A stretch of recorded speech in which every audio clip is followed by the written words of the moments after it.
আসসালামু আলাইকুম। লতি রান্নার ভিডিও আগে অলরেডি বেশ কয়েকটা দেওয়া আছে বিভিন্ন রকমের মাছ এবং শুটকি দিয়ে। তবে আজকে রান্না করছি নদীর টাটকা চিংড়ি মাছ দিয়ে। এ টু জেড আমি সব কিছু দেখে দিয়েছি, আপনারা দেখে বুঝে নিয়েন। তবে আমি সব কিছু বলে দিচ্ছি না। কয়েকদিন পর পরে আমার লতি রান্না হয়, কেননা আমি এই লতিগুলো কিনি না। আমার ছোট্ট একটা বাগান আছে, ওই বাগান থেকে আমি কয়েকদিন পর পর অল্প অল্প করে লতি পেয়ে থাকি।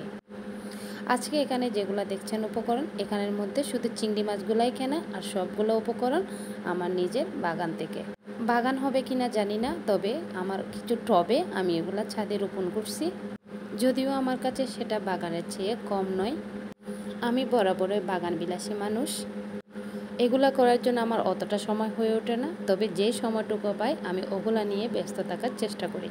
আমার ছোট্ট বাগান থেকে যখন এগুলা তুলি